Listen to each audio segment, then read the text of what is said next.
Page 33, Brother John. On page 32, they're introducing the C major chord. Let's break this down, okay? So you sort of understand what's going on. A chord, well, there's a difference of opinion on what a chord is, on what the definition is. Some people say a chord is 3 or more notes. Some people just say it's 2 or more notes. Some people say they're played together. Some people say they're not played together. Their definition at the top of this is very limiting. It's not totally accurate, I don't think. They say it is 3 or more notes played together. That's not necessarily true. In most cases, you need at least 3 notes to identify what the chord is, and that's not always true either. I can give you all kinds of examples on why it shouldn't have to be 3 or more notes, why 2 notes are fine. 2 notes is just good, that works. But you have what's called a block chord, a B-L-O-C-K chord, block. A block chord is when the notes are played together. Like they give you the example of this, the first line there, the left hand, it's bass clef, it's a C, E, G. If I play them together, it's a block chord. But I can do what's known as a broken chord.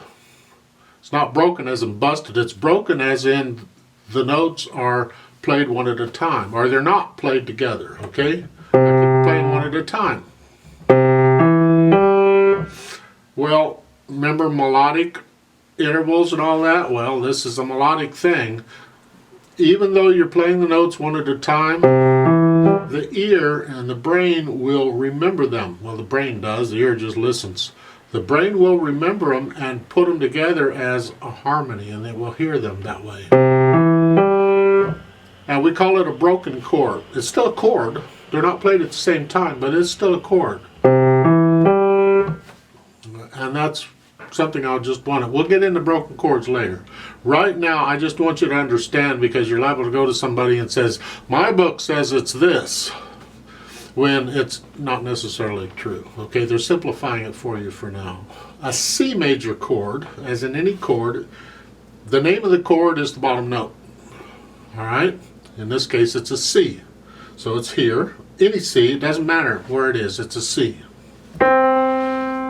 And we're in the, they haven't taught you key signatures yet, but right now just understand you're in the key of C major. All right? Just, I'm telling you that, C major. It uses only the white notes on the keyboard, all right? That's what we're after, the white notes on the keyboard. It's going to take 1, 3, and 5. We skip every other note. So it's 1, each note is numbered. If I go C to C, I can number each note. 1, 2, 3, 4, 5, 6, 7, 8. 8 being an octave. 8 is also, could be 1, because we could start over.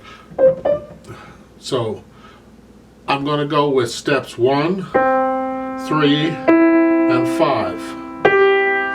Every other note, and that's the chord. That is a C major chord.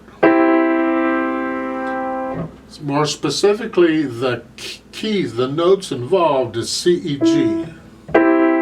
I can do them in any arrangement. I could do a C here, and a G here, and an E here. It's still a C major chord. It doesn't matter what the arrangement is. You get the idea? It's these notes, C, E, G. Memorize it. It'll become a lot clearer later on why it's so important to memorize it. I just don't want to throw everything at you right now. Just memorize it. C major chord. You're going to see it a lot. You're going to do it a lot. Be able to play it in either hand. They're telling you at the top of this to read by patterns. We get a lot of patterns in piano. Talk about making it complicated. For the right hand, they're thinking C, up a second, down a third. So in the first measure, in the right hand, the notes, I have a C. If I go up a second, I have the next note is a D. If I go up a second again, I have the next note is an E. Now I go down a third. The next note is a C. So they're telling you, you can think about these intervals, these patterns, as you're playing. So it's handy, and it will come in handy later on when you get into transposing and all that. I don't know that it's really that important right now. So I leave that up to you. Might want to wait until the second or third time you've been through the book to start thinking about that. Okay, right now, let's just focus on the notes, because we're playing both hands together. This time, the left hand has those 3 notes to play at a time. And the technique for playing chords is not the same as the technique for playing a single note on a keyboard, okay? I can play a single note by putting my hand on the keyboard and simply lowering the finger that I want to play the note. It's not exactly how I do it, but you get the idea. We don't do that with chords. That doesn't work. I can't take it and drop those 3 notes, those 3 fingers, and expect to get results. So what we do is we put our hand in the position 1, 3, and 5 for the notes we want, and then I drop the whole hand down as a unit, right? So it's here. Now the trick is to listen carefully so you get them all down at the same time. I'm not very good at that, but hopefully you can do it. I have heard professional recordings on YouTube a number of times, really gifted pianists playing pieces where they're playing chords and they don't get them down at the same time. It tells me they're not really listening to what they're doing. Listen carefully to make sure you get them. It takes some practice to do that. Now at the beginning of this, then we add the note in the right hand. Now you got 4 notes all going down at the same time. Try and get them at the same time. Well, take a look at the second line on this. On the last 2 measures, we're back to 1 hand at a time. Right? They're introducing a half rest. There, you see the little note there, the sign. It's a little box. It looks like a whole rest, right? That's what we had as a whole rest.